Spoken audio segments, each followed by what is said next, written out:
కృష్ణారెడ్డి గారు, పల్లె కృష్ణారెడ్డి గారు, గతంలో లోక్సభలో వీగిపోయిన మహిళా రిజర్వేషన్ బిల్లును ఇప్పుడు అన్ని రాష్ట్రాల్లో 50% సీట్లు పెంచే వ్యూహంతో తెస్తామంటున్నారు. అయితే దీనివల్ల ఉత్తరాది రాష్ట్రాలతోటి పోలిస్తే జనాభా నియంత్రణ పాటించిన దక్షిణాది రాష్ట్రాలకు అన్యాయం జరుగుతుందనే ఆందోళన ఉంది. అయితే దీనిపైన మీరేం చెప్తారు కృష్ణారెడ్డి గారు? సార్, ముందుగా మీకు అలాగే రాజమేష్ వీక్షకులకు అలాగే ఈ చర్చా వేదికలో పాల్గొంటున్న అందరికీ శుభ సాయంత్రం తెలియజేసుకుంటూ ఈరోజు భాగ్యనగర్ వాసులకు అందరికీ కూడా గోల్కొండ బోనాల శుభాకాంక్షలు తెలియజేస్తున్నాను సార్. ఇందాక వాంగ్చుక్ గారి గురించి మాట్లాడారు. మనము పార్లమెంటు స్టార్ట్ అయ్యే ముందే ఎందుకు ఆయనను అరెస్టు చేయాల్సి వచ్చింది, దీనికి ప్రభుత్వం భయపడ్డదా అనే విధంగా మాట్లాడుతుంటే ప్రభుత్వం ఎక్కడ భయపడలేదండి. ఒక వ్యక్తికి ప్రాణాలు కాపాడాల్సిన బాధ్యత కూడా కేంద్ర ప్రభుత్వం మీద ఉంటుంది, ప్రభుత్వాలపై ఉంటుంది. వాళ్ళు కూడా దేని గురించి పట్టించుకోకపోతేనేమో పట్టించుకోవట్లేదు. గత 15-20 రోజుల నుంచి అని సోషల్ మీడియాలో ఎక్కడ చూసినా ప్రభుత్వం ఎక్కడ కూడా దీని మీద స్పందించట్లేదు, ఏం చేస్తలేదు, ఆయన ఆరోగ్యం గురించి పట్టించుకుంటలేదు, ఆయన ప్రాణాల గురించి ప్రభుత్వం పట్టించుకుంటలేదు అని లాస్ట్కి అయితే కోర్టు మెట్లు కూడా ఎక్కాల్సిన పరిస్థితి వారి యొక్క జంజీ బ్యాచ్కి, అంటే కాక్రోచ్ పార్టీకి తరపున చేస్తున్నాడా, జంజీ పార్టీ తరపున చేస్తున్నాడా, ఆయన వ్యక్తిగతంగా చేస్తున్నాడా, ఏ విధంగా చేస్తున్నా కానీ వారి తరపున కోర్టులో ఫీల్ వేయడం జరిగింది. మరి ఎందుకు వేశారు? ప్రభుత్వం నిర్ణయం తీసుకునేంత వరకు ఆగాల్సింది, లేదా మీ ప్రాణాల అప్పుడు ప్రభుత్వం నిర్ణయం తీసుకుంటుండే. అది ఒకటి సార్. దీని వెనకాల వ్యవహారం వేరే ఉంది.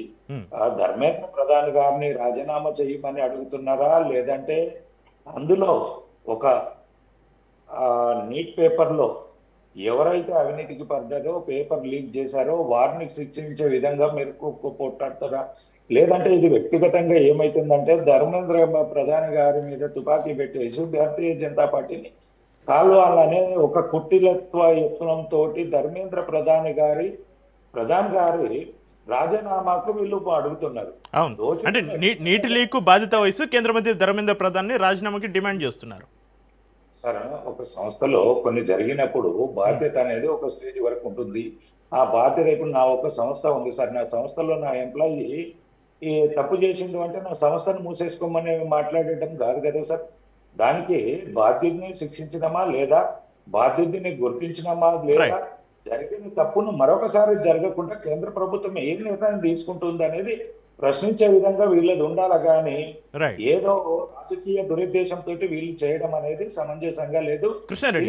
కృష్ణారెడ్డి గారు ఉన్నారా? ఉన్నాను సార్. కృష్ణారెడ్డి గారు, అసలు రేపు ప్రారంభం కాబోయే పార్లమెంటు వర్షాకాల సమావేశాలకు సరిగ్గా 24 గంటల ముందు రాజకీయ అగ్ని రాజేసినటువంటి పరిస్థితి నిన్న జంతర్ మంతర్ సాక్షిగా సోనం వాంగ్చుక్ దీక్షను పోలీసులు భగ్నం చేసిన విధానం ఒకసారి చూసినట్లయితే రేపు విద్యార్థులు మొత్తం కూడా రేపు పార్లమెంటు ముట్టడికి కూడా వాళ్ళు సన్నద్ధం అవుతున్నటువంటి పరిస్థితి. ఎందుకు మరి వాంగ్చుక్ దీక్షను పోలీసులు అంత అర్థాంతరంగా ఎందుకు ముగించాల్సి వచ్చింది? ఎందుకు అతనితోటి చర్చలు జరిపించలేకపోయారు ఇంతకుముందు జయరాం గారు అన్నట్టుగా? సార్, చర్చలు జరిగే అవకాశం లేకుండా వీరు ఒక కుట్రపూరిత వ్యవహారంతో వ్యవహరించినప్పుడు సరే సమస్యకు పరిష్కారం గురించి చర్చ కష్టమంటే అది వేరు. కానీ చర్చను పక్కదారి పెట్టించేసి భారతీయ జనతా పార్టీని దెబ్బతీసే విధంగా వీరి ఒక వ్యవహారం నడవడంతో వారిని చర్చలకు పిలవకపోవడానికి గల ముఖ్య కారణం సార్. వీళ్ళ డిమాండ్ ఏంది సార్? దోషులను శిక్షించాలని మాట్లాడన్నా, దానిపైన ఉన్న వాళ్ళని మాట్లాడన్నా, ధర్మేంద్ర ప్రధాన్ గారిని క్వశ్చన్ చేస్తున్నారా, వ్యవస్థలో జరిగిన లోపాలను సరిదిద్దే విధంగా ఇచ్చేయమంటున్నారా, ఏ విధంగా వీరు కొట్లాడుతున్నారు? ఒకటే వీళ్ళ డిమాండ్ ఏంది, ధర్మేంద్ర ప్రధాన్ గారు రిజైన్ చేయాలి. ఆయన ఏమైనా అవినీతికి పాటుపడ్డా, ఆయన ఏమైనా ఇబ్బందికరమైన పరిస్థితులు ఏర్పరిచే విధంగా చేసిండా?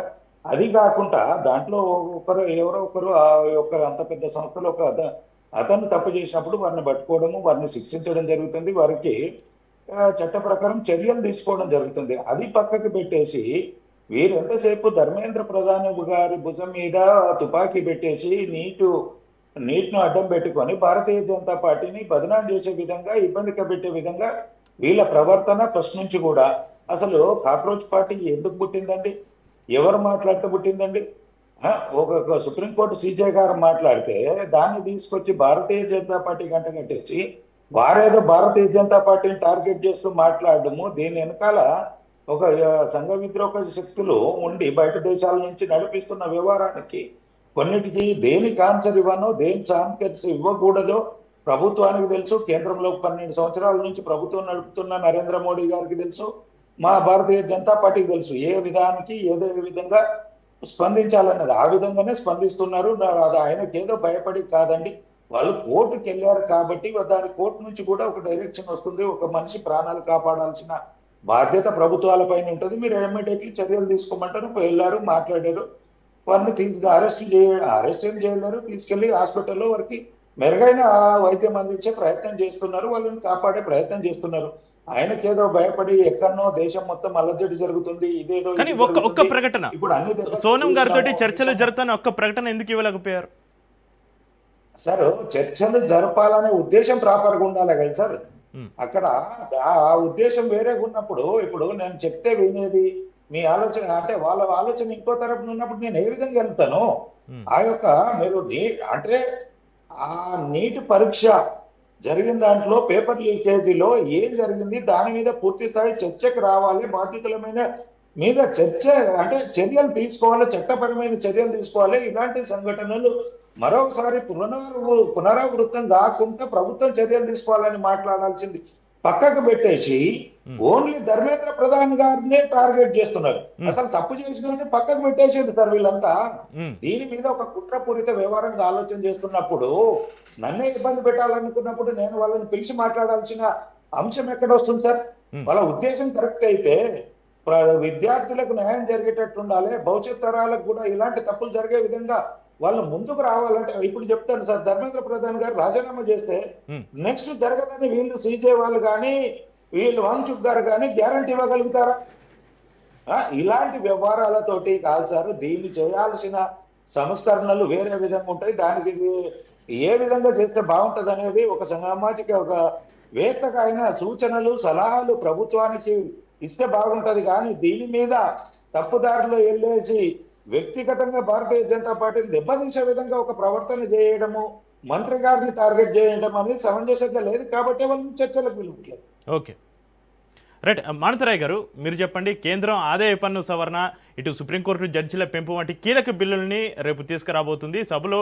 వీటిని కేవలం అడ్డుకోవడమే మీ వ్యూహమా, లేక దేశ ఆర్థిక న్యాయ వ్యవస్థల బలోపేతానికి మీ దగ్గర ఉన్నటువంటి ప్రత్యామ్నాయ ప్రతిపాదనలు ఏంటి మానవతరాయ్ గారు?